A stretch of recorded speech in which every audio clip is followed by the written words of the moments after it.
2018 aura été une année particulièrement fructueuse pour le port autonome d'Abidjan. La société a notamment réalisé au cours de l'exercice précédent un trafic global de 24,155 millions de tonnes, ce qui représente une hausse de 6% par rapport à 2017. Cette croissance s'explique par le dynamisme de notre économie nationale avec un trafic global, import en hausse de 13,7% et export en hausse de 12,5%. Le chiffre d'affaires prévisionnel est en croissance de 2% pour s'établir à 87 milliards de francs CFA avec 52% pour la part des redévances marchandises. Au titre de la réhabilitation et de la modernisation des infrastructures portuaires, les travaux, selon le directeur général, avancent conformément au chronogramme établi. Les infrastructures terminales rouliers sont terminées à 100%. Les quais terminales rouliers sont en exploitation. Et courant juin-juillet 2019, les aménagements seront faits. Le terminal roulier devra être inauguré, je pense, au plus tard en août 2019. Les travaux du terminal céréalier commenceront en avril 2019 pour une durée de 1 an 6 mois. La recherche de financement est en cours pour la construction et la modernisation du terminal minéralier. Les travaux du deuxième terminal à conteneurs sont en cours et seront achevés en juin 2020. Le port pourra alors traiter 2 500 000 boîtes TEU au lieu de 1 million actuellement. Parallèlement à ces grands chantiers d'un coût total de 1015 milliards de francs CFA, un vaste programme de réhabilitation des voiries de la zone industrielle a été entrepris. Sans compter l'acquisition d'équipements et de matériel qui devront supporter l'évolution des trafics induits par ces importants projets d'infrastructure.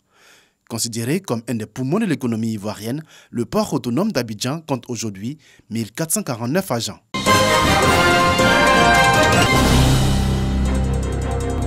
Grand Bassam, ville historique classée au patrimoine mondial de l'UNESCO en juin 2012. Quartier, France, en ce lieu existait un bâtiment colonial jusqu'au mardi 8 janvier 2019. Le bâtiment a été rasé. Des arbres centenaires ont été abattus. À l'issue d'une réunion des familles, les membres de la famille ont décidé de se répartir l'espace qui leur appartient. Et donc, l'un de leurs parents, qui réside en Europe, est venu, muni de la décision de la famille, et il a requis des entrepreneurs pour faire table rase d'un bien du patrimoine mondial. Ça s'est passé de 5 heures du matin à 10 heures. À 10 heures, il avait terminé la besogne. Le décor habituel de ce secteur appelé officiellement zone commerciale est ainsi brutalement modifié. C'est une perte pour le patrimoine culturel ivoirien et mondial. Le bâtiment qui vient d'être détruit, c'était un lieu d'échange culturel qui a été construit en 1910 et 1950. Lorsqu'on l'a coupé avec tout le paysager qui était là, vous voyez que ça devient vide. Et donc finalement, quelqu'un qui est venu à Bassam il y a quelque temps, s'il revient, il passe là, il ne se retrouve plus. Selon la loi numéro 87-806 du 28 juillet 1987 portant protection du patrimoine culturel et naturel, aucun bâtiment sur le site classé ne doit subir de modification ni de destruction sans l'avis de l'autorité compétente. L'auteur de l'acte de destruction est tenu de reconstruire le bâtiment et replanter les mêmes espèces d'arbres à ses propres frais. Le ministre de la Culture et de la Francophonie, affligé par ce qu'il a vu, attend que la justice fasse son travail.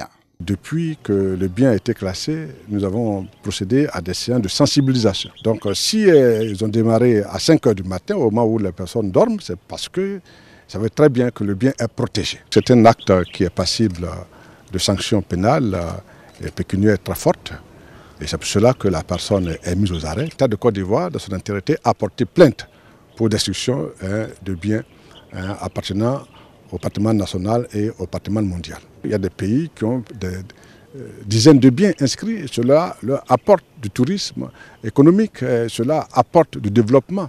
Avant de quitter Grand Bassam, le ministre a recommandé au comité local de surveillance et de protection du patrimoine culturel ivoirien et mondial de travailler pour renforcer la sensibilisation afin de garantir la sauvegarde de l'image de la ville historique de Grand Bassam, ville qui bénéficiera de 60 milliards de francs CFA pour des travaux de rénovation.